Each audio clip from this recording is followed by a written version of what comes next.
The open road stretched endlessly before Sam Granger, shimmering in the sweltering summer haze. His semi-truck, a rust-red Peterbilt 379, roared down Interstate 70, its engine a guttural snarl that matched the man behind the wheel. Sam was the quintessential drifter, a lone wolf crisscrossing America in search of cargo to haul and sins to commit. His CB handle, Midnight Jack, was whispered in truck stops, an urban legend among the nocturnal wanderers of the road. It was the early 1990s, a time before GPS or cell phones tethered truckers to a virtual world. Out here, miles from the last payphone or diner, Sam was a ghost in the machine, a predator lurking in the endless expanse of blacktop. His crimes had started small, stealing fuel from unwatched pumps, shoplifting from roadside gas stations. But the open road did something to a man. It whispered to the darkest parts of the soul, daring him to go further. For Sam, it wasn't just about the thrill, it was about the control, the power of holding someone's fate in his hands. This stretch of I-70 was his current hunting ground. The last stop, a greasy spoon diner outside Topeka, had provided fuel for both his truck and his twisted cravings. A young waitress named Ginny had caught his eye, her blonde curls bouncing as she filled his coffee cup. Sam had lingered after his meal, chatting her up until her shift ended. By the time her body turned up in a shallow ditch 3 counties over, Sam was already miles away, the Peterbilt devouring the highway beneath its wheels. Sam's next destination was a truck stop on the outskirts of St. Louis, one of those sprawling lots with a diner, a convenience store, and a shower facility for weary drivers. The parking lot buzzed with the low hum of idling engines and the occasional crackle of CB radios. Sam parked his rig near the back, where the light from the sodium lamps barely reached. Inside the diner, a smattering of truckers sipped coffee and swapped road stories. Sam slid into a booth, his eyes scanning the room. He was a master at blending in, his weathered face and gruff demeanor indistinguishable from the dozens of other men who lived their lives on the road. A teenage girl in a denim jacket sat alone at the counter, absently stirring a milkshake. Her wide, wary eyes darted around the room, landing briefly on Sam before skittering away. She was a runaway, Sam could tell, one of the countless lost souls who drifted into truck stops, looking for an escape from one nightmare only to stumble into another. Sam approached her, his voice low and soothing. "You need a ride somewhere, sweetheart?" The girl hesitated, her fingers tightening around the milkshake glass. "Depends. You heading west?" "Sure am," Sam lied. Within an hour, they were back on the road, the girl curled up in the passenger seat.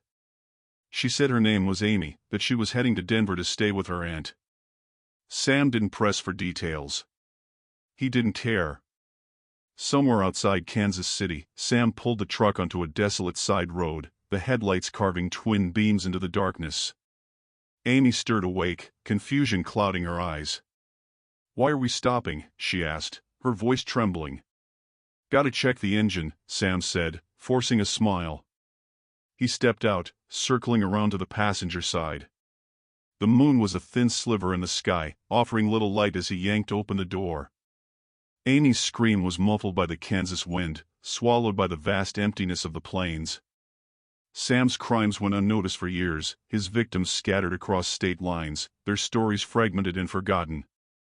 He perfected his methods, varying his routes and dumping bodies in places where they'd remain undiscovered for months, sometimes years. His truck became both a sanctuary and a prison, its cab filled with mementos of his kills, locks of hair, jewelry, Polaroid photos.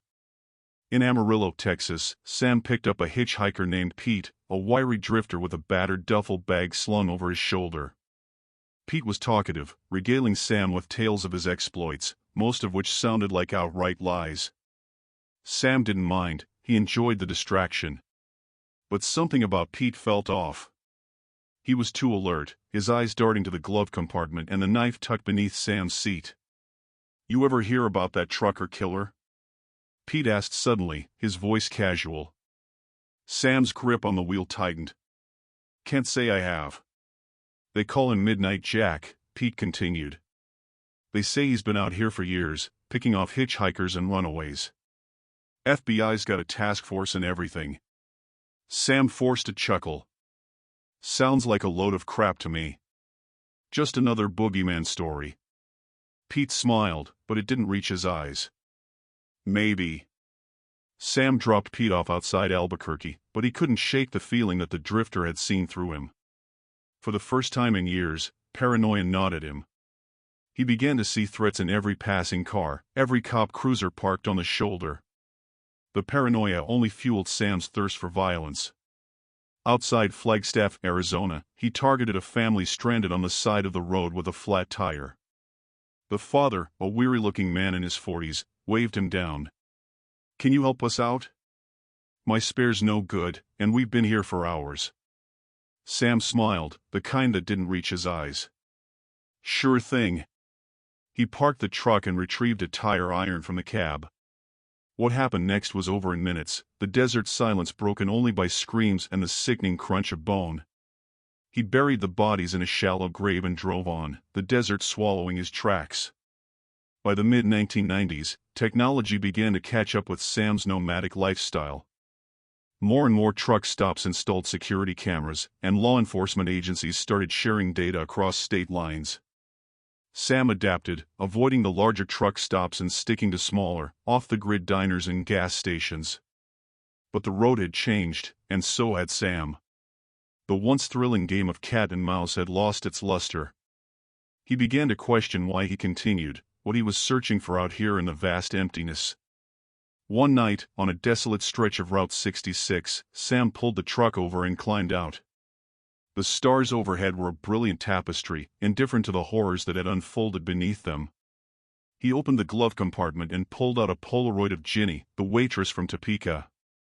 Her bright smile stared back at him, a ghost from a life he had snuffed out without a second thought. For the first time in years, Sam felt a pang of something resembling regret. But it was fleeting, a flicker of humanity quickly extinguished. He climbed back into the truck and started the engine. The road called to him, as it always did. Somewhere in a diner in Nevada, a trucker leaned over his coffee and whispered to his buddy about Midnight Jack, the killer who haunted the highways.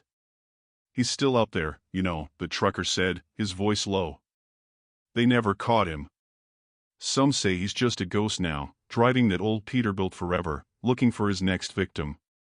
Outside, a rust-red Peterbilt idled in a parking lot, its driver obscured by shadows. And the road stretched on, endless and unforgiving, swallowing secrets and sins.